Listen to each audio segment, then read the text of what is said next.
Good evening, class. It's Sunday night.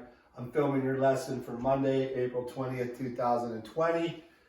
Something we've already learned, but we're going to continue going over again, is area of a trapezoid.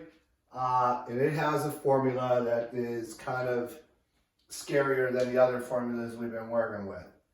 The formula for this is area equals half the height, base 1, plus base 2. Now, it doesn't matter which way you put the bases, because once again, addition is commutative. So that's not going to matter which one you pick first. The height is here. Now, sometimes they give you the number for the diagonal line. I told you to stay away from the diagonal lines. If they give you a number for this line, you ignore it. That'll come later in geometry when you're older. So how does this get solved? And you won't need to memorize this formula like I told you. The formula should be on a formula sheet, and I still have to double check whether Ms. Galt posted that out there or not.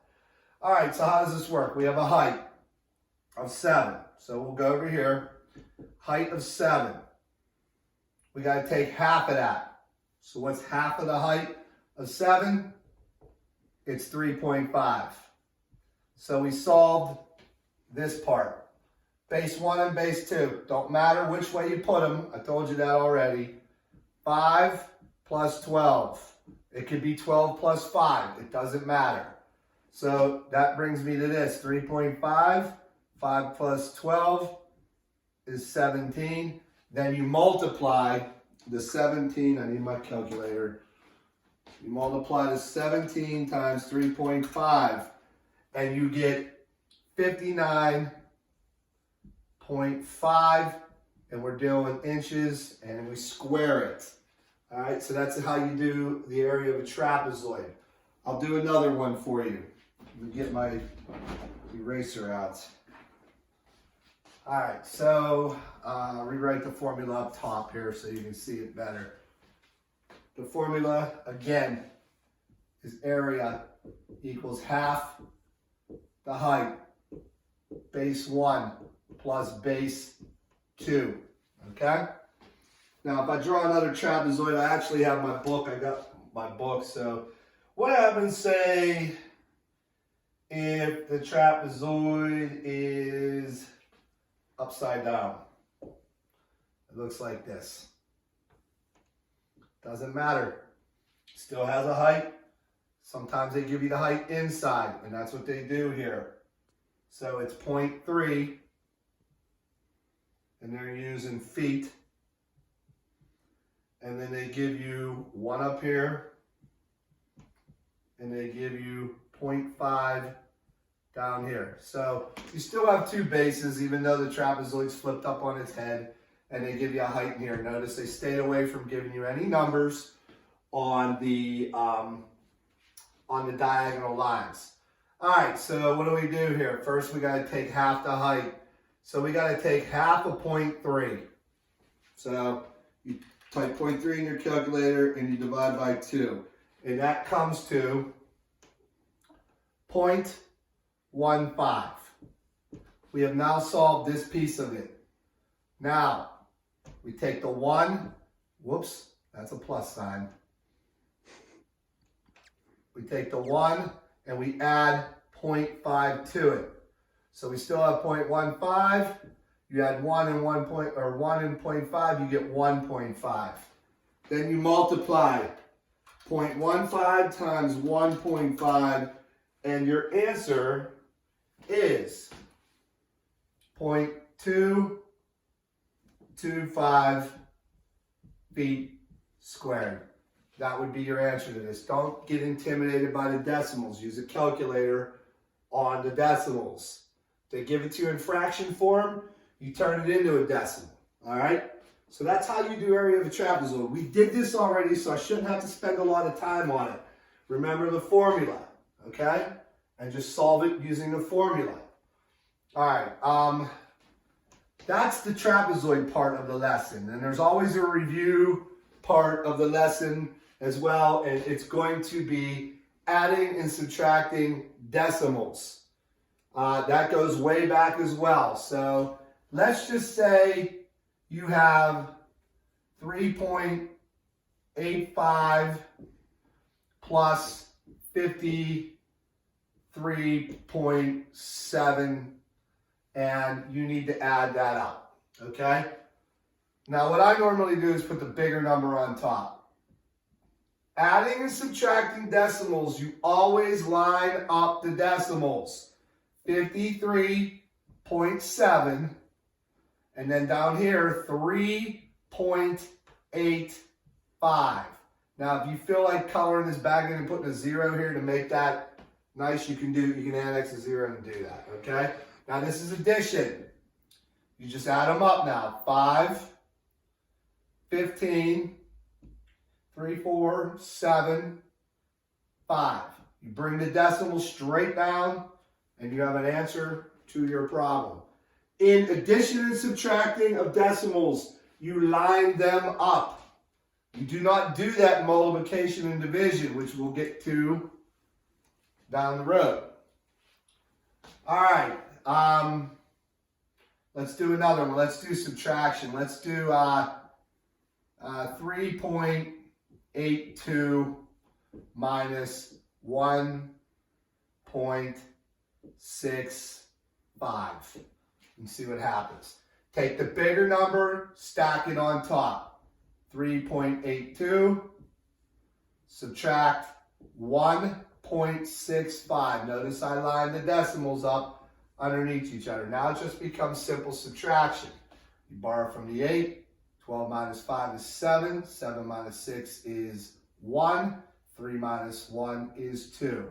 Bring the decimal down, and you have your answer. All right? I'll do 2 more for you, and we'll be done. We'll post a homework assignment on trapezoids and adding and subtracting decimals. So basically, you see what we're doing here. We're doing a newer lesson and an older lesson together, just so you can keep your brain fresh, because we're not there to review. All right, let's do another addition one. Let's try 42.6 plus 7.9. See what happens. Take the bigger number, put it on top. Take the 7.9, line up the decimals. Add them together. 6 plus 9 is 15. Carry the 1. 7, 8, 10. Carry the 1. 5. The decimal comes down. There you go. Pretty simple stuff. You should have 0 issue with adding and subtracting of decimals. I'll do one more subtraction one for you.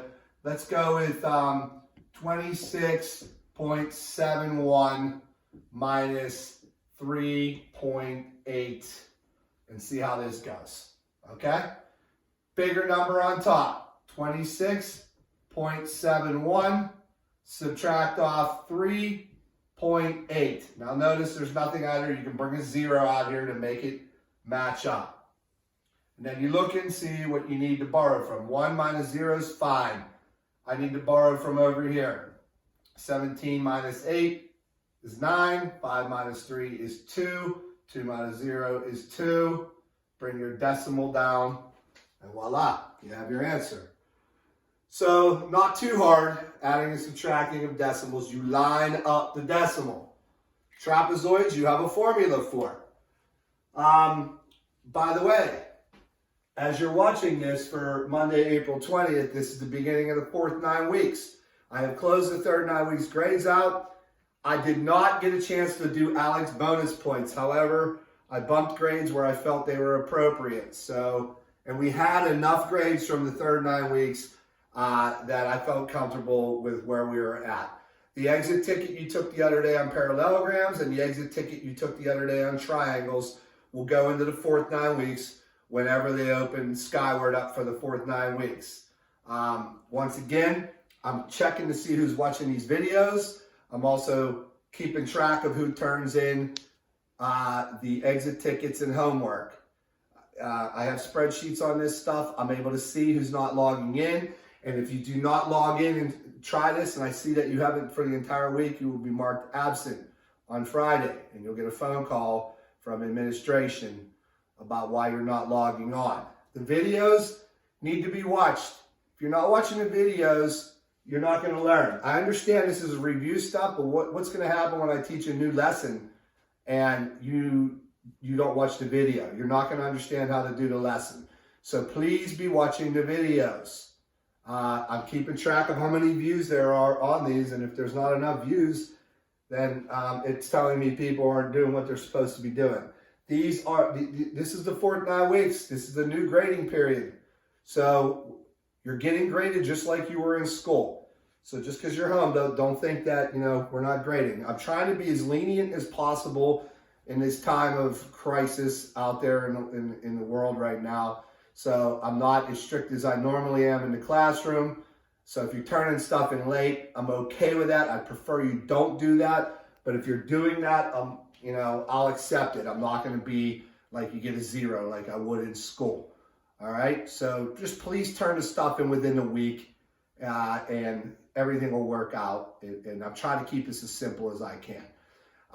After this week, next week, we're going to take a test on chapter 9. Well, I know you don't have your books, but chapter 9 was about two-dimensional shapes.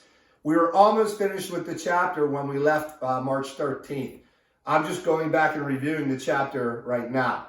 So when we're done, I'll post the test next week, and you'll take the test on chapter 9, which is two-dimensional shapes. Basically, parallelogram, triangle, trapezoid, and then we're going to work on composite figures, which are two shapes smashed together. That'll be the lesson on Wednesday that I teach you.